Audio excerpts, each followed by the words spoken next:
सुधीर चौधरी के बारे में क्या कहा जा सकता है।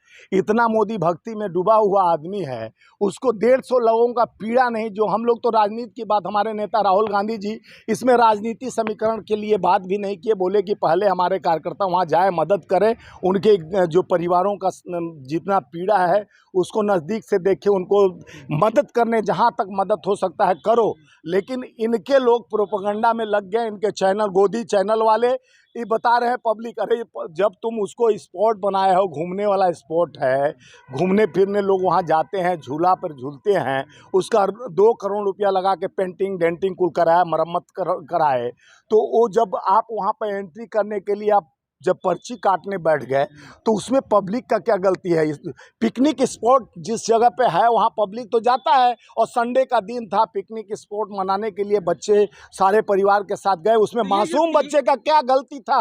जो 60 बच्चे मर गए वहाँ पे, छोटे छोटे मासूम, जो ज़िंदगी को अभी देख नहीं सके, समाज को जान नहीं सके, उनका क्या गलती था। उस बच्चों के पीड़ा को, उनके परिवार वाले इस पीड़ा से जितने दुखी। जो टीवी एंकर जो ये कह रहे हैं, उनकी मानसिकता को कैसे देखते हैं? देखिए, उनके पास परिवार होता, बच्चे होते तो पीड़ा जरूर, पीर पराये जाने ना, गांधी जी बोले थे। ये पराये पीर को तो समझने वाले नहीं, इनको तो खाली मोदी भक्ति में इतना लुप्त है कि इनको वो चश्मा, काले चश्मा से, अंधभक्ति के चश्मे से देखते हैं। वो पब्लिक को, जो पब्लिक वहाँ पर मौत हो जाता है, संवेदना व्यक्त नहीं सुधीर चौधरी करता है, और बल्कि पब्लिक पर दोषाकरण लगाने के लिए इस तरह का भाषा का प्रयोग करना एक एंकर को शोभा देता है क्या? आपसे मैं पूछना चाहता हूँ, इस तरह का संवेदनशील बात बताकर जिस तरह से देश को गुमराह, ये राष्ट्रवादी नहीं, ये भ्रष्टवादी हैं। राष्ट्रवादी के नाम पर जिस तरह से भ्रष्टाचार में लुप्त ये एंकर जिस तरह से लोगों को भ्रमित करके देश को, अब देश के जनता को मौत के घाट पर लाकर,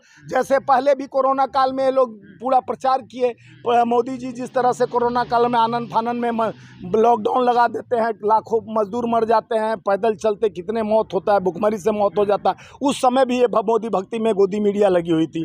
जब यानी उत्तर प्रदेश के वही बनारस में, इलाहाबाद में लाशों का अंबार लगा जाता है, कफन नोचा जाता है, कुत्ते नोचते रहते हैं, उस लाश के व्यापार करके जिस तरह से उस गद्दी पर बैठे हुए सरकार, उसको भी अंधभक्ति में ही सर गोदी मीडिया बार बार उस भक्ति में लुप्त होकर जिस तरह से सांस की लड़ाई लड़के लाखों लोग अपना मौत का वो मंजर देखा, तो उसके लिए भी ये लोग बहुत तारीफ़े काबिल। सरकार बहुत अच्छा काम किया जो कोरोना काल में इतना जल्दी कवरेज कर दिया है, लेकिन मौत के बारे में ये लोग वहाँ इनके भक्ति में रामचरितमानस पढ़ने लगते हैं। लेकिन मोरबी जो घटना हुई, इस घटना के बाद कुछ लोगों को बर्खास्त किया गया, निकाला। देखिए, 9 लोगों पर केस हुआ है, 5 लोग अरेस्ट हुए हैं। जो मेन जो कॉन्ट्रैक्टर था, ठेकेदार जिसके साथ मोदी जी का फोटो है, उसको नहीं, बेचारे छोटे कर्मचारी, जो एक गार्ड था, उतना लोग को कंट्रोल कर लो। उसके जो टिकट काटने ले, आपके निर्देश पर नगर पालिका बड़े अधिकारी, बड़े नेता को क्यों नहीं लपेटा? वहाँ का मुख्यमंत्री को जेल में डालना चाहिए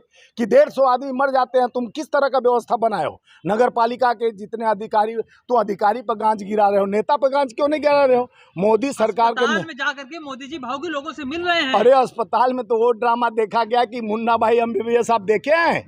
वो एक रात में जिस तरह से रोगन, पेंटिंग, टाइल्स, बेड बदला गया, बल्कि उसमें एक पत्रकार पूछता कि भाई आपका पैर में चोट लगा है, कैसे उठाए पैर? तो बोला कि मेरे को कोई गोद में उठा लिया था इसलिए बेड बदला गया। तो बेड बदला गया, नए नए बेडशीट लगे, नहीं तो यानी 27 साल का गंदगी को एक दिन में साफ करने का काम किया गया। वही तत्परता अगर देश के लिए, प्रदेश के लिए सही ढंग से मोदी सरकार करती तो आज ऐसा दुर्घटना नहीं होता। लीपा पोती करने में तो मास्टरमाइंड सरकार है भारतीय जनता पार्टी सरकार। एक दिन में लीपा पोती करके 27 साल के कुकर्म को बाहर दिखा रहा है कि मैं एक दिन में सफाई कर सकता हूं, और 27 साल तक शांत बैठे थे। अभी देश में जिस तरह से मुद्दा इतने बड़े हैं, बेरोजगारी, रोजगार, और इसमें ये तोपने के लिए जानते हैं कल क्या हुआ? इस मुद्दे को दबाने के लिए यहाँ पर एक और नया खेला खेला गया। जो आप पार्टी के सत्येंद्र जो जैन है, जो मंत्री, उनके 2 करोड़ लेने देने का एक अपराधी के साथ जोड़कर जिस तरह से ये प्रोपगंडा लाया गया, ये तो बहुत मोदी सरकार का पुराना ये प्रोपगंडा है। इसमें वो चलते रहता है व्यवस्था।